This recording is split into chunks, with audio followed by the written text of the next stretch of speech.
Et puis comment vit-on un tel succès à seulement 18 ans? Согласился бы с предложением Николая Платоновича о том, что... En todos los idiomas te vamos a hacer entender los acontecimientos que nos afectan. Así son las cosas por el mundo.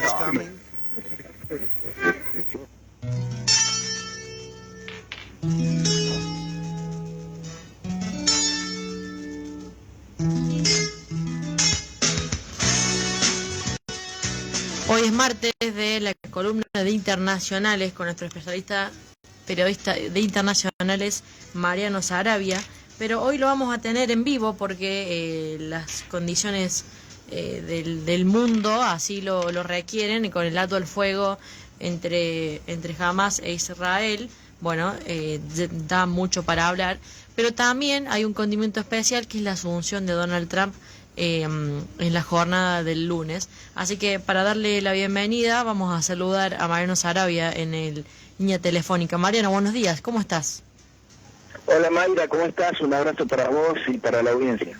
Bueno, Mariano, coméntanos un poquito esto de lo que viene significando el alto el fuego entre Israel y Hamas, esto que el famoso parate, que hay algunos que dicen que no es así, pero ¿qué conlleva este acuerdo? Bueno, principalmente un alivio en el genocidio que está llevando adelante Israel contra el pueblo palestino. Primero se anunció el miércoles pasado, hubo marcha y contramarcha, parecía que el gobierno de Netanyahu se echaba atrás. Finalmente se puso en marcha a partir del domingo y es fundamental por dos motivos. Primero, por el intercambio de prisioneros. Por un lado, las 3 chicas rehenes de Hamas, que estaban secuestradas desde el 7 de octubre del 2023, y por otro lado, y a cambio, 90 palestinos prisioneros de guerra, entre ellos la inmensa mayoría mujeres, porque por ahí cuando los medios occidentales dicen presos, la gente se imagina terroristas, ¿no? Pero eran 69 mujeres y 9 niños entre esos prisioneros que también son liberados. Bueno, esto va a seguir semana a semana hasta cumplir 1.900 palestinos a cambio de 33 rehenes israelíes. Eso por un lado, pero además la entrada de más de 600 camiones por día de ayuda humanitaria para una población en Gaza que está sufriendo una hambruna y una crisis humanitaria terrible. Así que, en principio es eso, nada más que eso.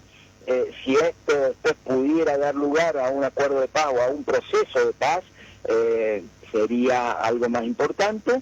Para eso Israel tiene la pelota y tendría que cambiar 2 o 3 cosas importantes, entre ellos volver a la frontera del 67, respetar Jerusalén Este como capital del Estado palestino, etcétera, pero no, si no va a ser simplemente una tregua, un impas entre una matanza y otra. Bien, ¿qué implicancias tiene esto? Porque también hubo algunos argentinos que estuvieron ahí, fueron liberados. ¿Qué implicancia tiene a nivel internacional que suceda esto y cómo empezaría a negociarse por ejemplo, con el país? ¿Con quién, perdón? ¿No? Con Argentina. No, Argentina no tiene nada que negociar, digamos, son ciudadanos israelíes, digamos, de hecho hay ciudadanos de distintas nacionalidades, también hay ingleses, y todas las negociaciones en realidad tiene que hacerlo Israel, porque son personas que tienen doble ciudadanía, son ponele argentinos israelíes o ingleses israelíes, etcétera, etcétera. Y Argentina no puede negociar nada con Hamas porque cuando hay dos que están negociando, cada uno tiene que dar algo, ¿no es cierto? Cuando vos vas a comprar a la feria, lo que sea, cada uno da algo. En este caso, ¿qué le podría dar Argentina a Hamas? El que tiene que darle algo a Hamas es el Estado de Israel, que viene ocupando ilegalmente y legítimamente grandes partes de Cisjordania, que viene haciendo de Gaza una cárcel a cielo abierto, mucho antes del 7 de octubre del 2023, que viene oprimiendo al pueblo palestino desde hace 80 años.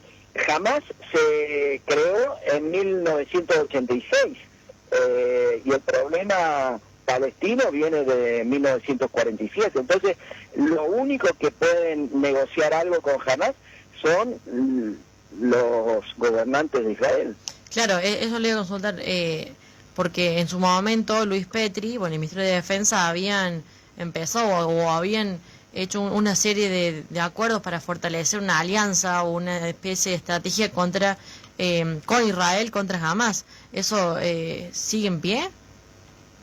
Sí, sigue en pie, pero es una locura, digamos, porque eso es muy distante a negociar algo. Eso es simplemente la sobreactuación de Luis Petri y del gobierno de Javier Milei, de ponerse al lado de un Estado, te diría un Estado paria hoy, porque Israel es un Estado paria, condenado por todo el mundo, condenado por la ONU como Estado genocida.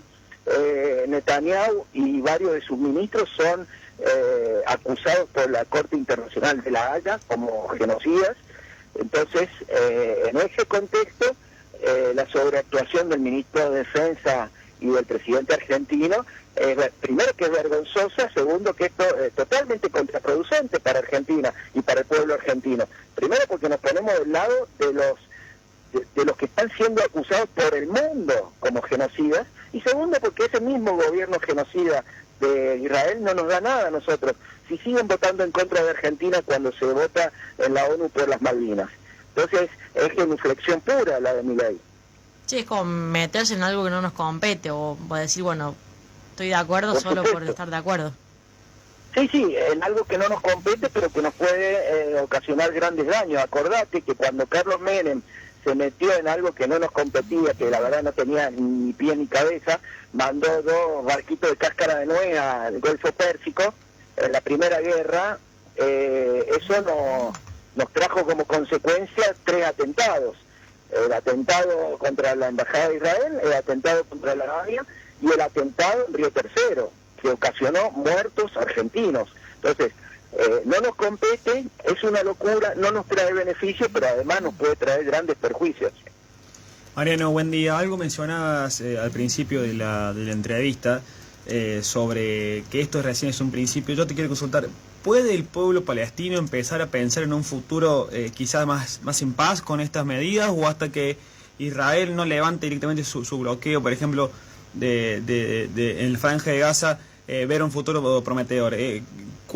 ¿Se permite el pueblo palestino empezar a festejar, por así decirlo, en ese sentido?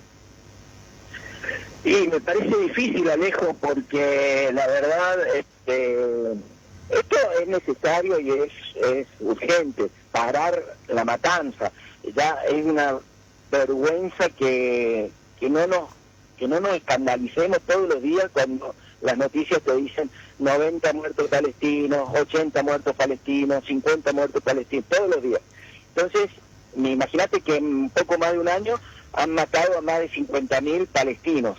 Para que alguien se dé una idea, es el estadio Kempes repleto, o pongámoslo en otra dimensión, es un tercio de la ciudad de Río Cuarto, para que se dimensione el tamaño del genocidio. Entonces, esto era necesario para parar un poco eso, pero como decimos, para que el pueblo palestino piense en un futuro mejor y en paz, Israel tiene que permitir el regreso de los refugiados a sus casas, volver a las fronteras del 67 como lo exige la ONU, o sea, desalojar a más de 400.000 colonos que viven en territorio de Cisjordania ilegalmente, y tiene que respetar que se cree un Estado palestino con capital en Jerusalén Este. Todo eso es muy difícil con un gobierno neofascista como el de Netanyahu. Ahora, ¿el gobierno israelí debe recompensar a Palestina por todos los daños ocasionados? No, bueno, eso sería ser demasiado ingenuo, por supuesto que debería, pero ¿quién lo ha hecho en la historia de la humanidad? Digamos, cuando Estados Unidos tiró la bomba atómica en Hiroshima o Nagasaki, recompensó a alguien. Digamos, los únicos que recompensan son los que pierden. Digamos, Alemania cuando perdió la guerra tuvo que pagar, pero ningún ganador recompensa a nadie. Si a Israel no se lo vence, si a Israel no se lo obliga, Israel jamás va a recompensar a nadie por todo el daño que ha hecho en 80 años, te diría. Serían muy generosos si harían eso. No, eso no existe en el mundo de las maravillas. No, porque además, si estamos hablando de personajes tan siniestros que son capaces de exterminar a un pueblo entero, de bombardear escuelas, de bombardear hospitales, de matar niños, por supuesto que si son capaces de hacer eso, son capaces también de no recompensar a nadie. Y además el objetivo, porque si estamos diciendo que es un genocidio, no es simplemente porque hay muchos muertos, sino porque hay un objetivo de impedir la vida del pueblo palestino. Si vos recompensás, ya le estás reconstruyendo un poco de dignidad. Y eso no está en los objetivos de Israel. Mariano, ¿puede modificar algo en este acuerdo, esta tregua que han llegado el pueblo palestino, Hamas y Israel? Lo que comentó ayer Donald Trump en su asunción de que no confía en que esta tregua pueda mantenerse en el tiempo, ¿modifica algo en ese sentido? Sí, claro, porque todo lo que haga o diga Estados Unidos es fundamental. Israel no podría existir sin el aval de Estados Unidos principalmente, ¿no? Entonces, vos fijate que todo lo que venimos diciendo se hace con el aval, el beneplácito y las armas de Estados Unidos. O sea que todos esos muertos son también producto de la complicidad de Estados Unidos. Si el presidente de Estados Unidos dice que sí se puede o dice que no se puede, todo eso va a influir. Sí, sin embargo, bueno, Donald Trump dijo que no es la guerra de Estados Unidos, sino que es la guerra de Israel y Hamas. O sea, se desligó de todo tipo de injerencia, pero sí manifestó que, por ejemplo, que sería como un enorme sitio de demolición, la imagen que vio, una imagen de Gaza, y que ese sería un lugar fenomenal junto al mar con el mejor clima. Saben, hay mucho potencial para cosas hermosas y que podría ser una reconstrucción fantástica. Es decir que está pensando en que la guerra no dé tregua. Sí, o si ven el negocio, podría dar tregua para hacer ese negocio multimillonario del que estás hablando. Vos fíjate que después de la destrucción de Irak, ¿quién reconstruyó Irak? Halliburton, que era la empresa del ex vicepresidente de Bush, Dick Cheney. Digamos, todas las guerras tienen muchos negocios por detrás. Primero, el complejo militar industrial de Estados Unidos, pero después la reconstrucción de lo que se destruye.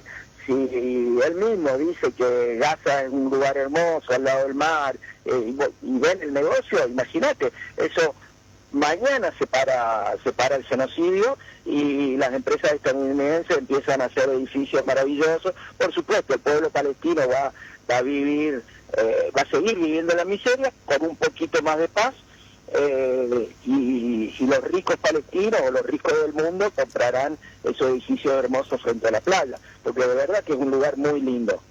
Sí, hay negocios por detrás. Claro, exactamente, sí, por eso. Si Estados Unidos lo ve, o si Trump lo ve, si eso se para, digamos, Israel no tendría capacidad de defenderse por sí mismo, sería un suicidio realmente seguir sin el aval de Estados Unidos. Lo mismo pasa con Ucrania, ¿no es cierto? Ucrania también va a ser un gran negocio ahora cuando se termine la guerra.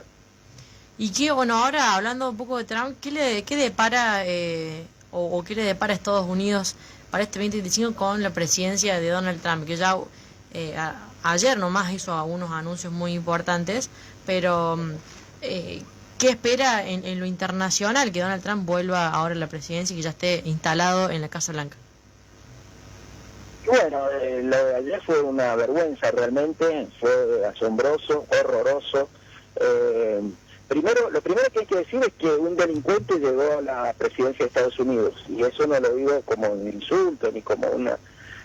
y no lo digo yo, lo dice la justicia de Estados Unidos. Es la primera vez en la historia que un hombre condenado por 36 delitos va a ocupar la Casa Blanca. La primera vez en la historia. Hace 2 semanas el juez, dejó firme la sentencia que condena a Trump por sobornos a una actriz porno para que se callara sobre sus encuentros sexuales. Entonces, eso por un lado. Por otro lado, Biden, lo último que hace como presidente antes de irse es decretar indultos a sus propios hermanos y a sus amigos, indultos preventivos, lo cual también es una vergüenza desde lo institucional, desde lo republicano, etcétera. Es parte de la decadencia de Estados Unidos. ¿Y qué le espera? Bueno, me parece que Estados Unidos siempre actuó con mucha inteligencia en vender una imagen, la meca de la libertad, la meca de la democracia, el sueño americano. Eso, sobre todo en la Guerra Fría, eran los protectores del mundo occidental y cristiano en contra del comunismo. Eso se potenció después de la caída del muro de Berlín, con el fin de la historia y todo lo de los años 90.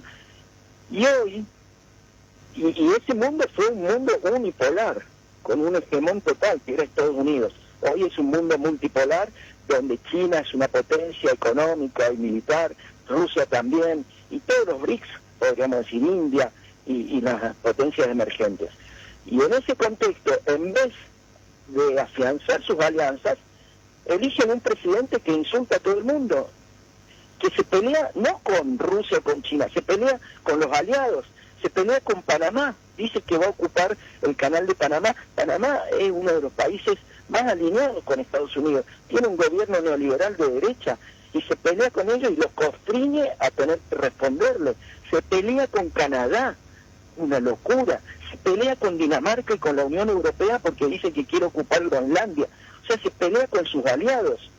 Eso no va a ser otra cosa que aislar más a Estados Unidos y potenciar la decadencia de una potencia que está en franca decadencia, ¿no? Y cuanto más insulte y más grite su presidente, más aislado va a estar Estados Unidos. Ahora, por último, ya para ir finalizando, Mariano, ¿puede tener alguna implicancia en el gobierno de Trump lo que realizó ayer Elon Musk con ese gesto que por ahí tuvo unas ciertas repercusiones, que si bien hizo un gesto muy similar al gobierno nazi, y probablemente podemos decir que para Trump eso no tiene injerencia, pero sí para sus alrededores? ¿Podría interferir en el gobierno lo que hizo? Lo que hizo el gesto de Elon Musk, que claramente un saludo fascista, un saludo nazi, yo creo que no le debe molestar a Donald Trump, que tiene muchas actitudes nazifascistas, ¿no? Cuando habla de los inmigrantes, cuando habla de los afroamericanos, cuando habla de los latinos, es un nuevo nazifascismo muy aliado al Estado de Israel. En ese sentido, es un fascismo que no es antisemita ni es antijudío como era el de hace 100 años, lo vemos también en Javier Milei, ¿no es cierto? Pero sigue teniendo actitudes fascistas, racistas, xenófobas. No creo que le moleste demasiado a Donald Trump, ni tampoco a sus seguidores, a su núcleo duro de seguidores. Lo que sí está claro es que Elon Musk va a tener mucha incidencia en este gobierno.